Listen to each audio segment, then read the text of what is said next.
A good Saturday to you, Bahamas. I'm Kyle Joaquin with another edition of the Tribune's Top 5.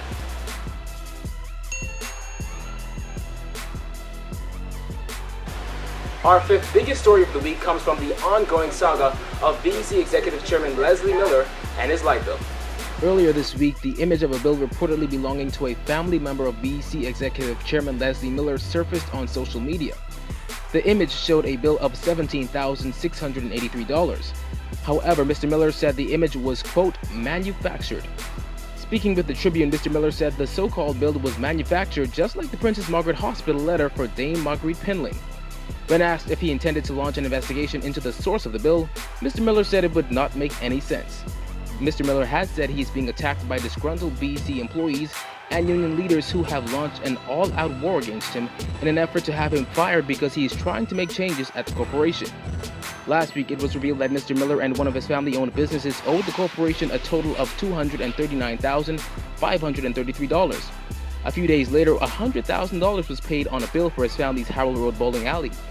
In a press statement released this week, F&M Chairman Darren Cash questioned the source of the $100,000 cash that was used to pay the bowling alley's bill. Mr. Cash also questioned if police are investigating allegations of irregular electricity hookups at the Summer Winds Plaza, which is owned by Mr. Miller. He called on Prime Minister Perry Christie to give a full account of what he knows about the allegations. Mr. Miller has denied assisting anyone in getting free electricity and facilitating irregular hookups at his Summer Winds Plaza complex. The Tribune discovered this past week that billionaire fashion mogul Peter Nygaard pledged at least $45,000 to the Progressive Liberal Party in the early 1990s. And after highlighting his financial contributions to the party in a 1992 letter to Prime Minister Perry Christie, he requested that the then Minister of Agriculture, Trade and Industry use his position to help solve issues relating to his property and expansion plans. In the July 10, 1992 letter, the exposure of which promises to renew concerns about the property of the PLP and Mr. Christie's relationship with Mr. Nygaard, the fashion mogul wrote, "Obviously, this whole world is based on one hand helping the other, and you know that I am prepared to do whatever is in my capacity to help out the Bahamas and the PLP party and of course yourself in any way I can." End quote. In the letter, Mr. Nygaard noted that he was given permission by the Department of Lands and Surveys to build off his Nygaard Key property onto the beach area, which is Crown property.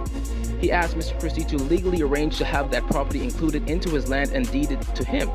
He also asked that the government give him a certification noting a name change of his compound from Sims Point to Nygaard Key.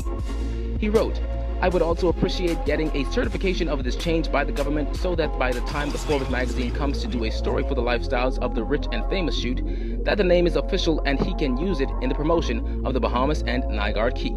End quote. Mr. Nygaard also asked Mr. Christie to help him solve the outstanding Golden Key rental issue, noting that he was quickly running out of structural work at Nygaard Key. While the Tribune obtained no evidence showing that some of Mr. Nygaard's requests in the letter were granted, nonetheless, Mr. Nygaard hinted throughout his letter that he was entitled to benefits because of his contributions to the PLP. Story number 3 comes from the island of Grand Bahama, where several public schools saw their light be turned off as a result of the government not paying their light bill.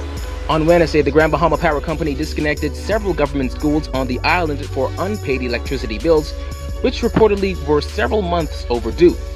Bahamas Union of Teachers President Belinda Wilson called the government's failure to pay the electricity bills of public schools on Grand Bahama on time a, quote, national disgrace.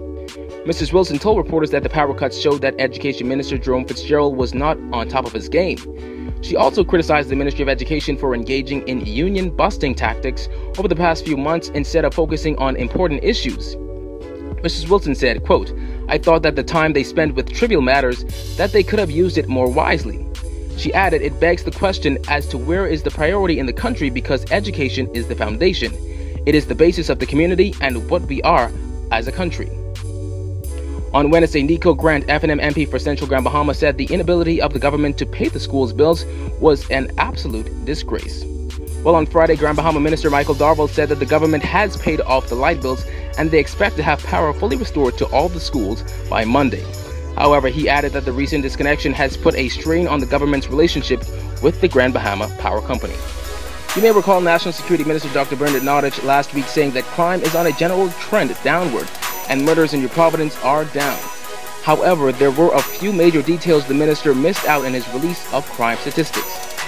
Despite claims from the National Security Minister that murders in New Providence are down 4%, newly released crime statistics show that up to June 10th, the murder rate across the Bahamas has actually risen this year by 9% to 61 compared to the 56 recorded by the same date last year.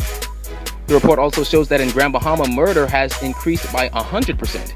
At the last count, a police source told the Tribune that the murder count for 2014 so far stands at 63. Now, the crime statistics show that overall there is a general decrease noticeably in rape, attempted rape, unlawful sexual intercourse, armed robbery, and robbery. However, there have been 2 cases of manslaughter reported so far this year, compared to none for 2013.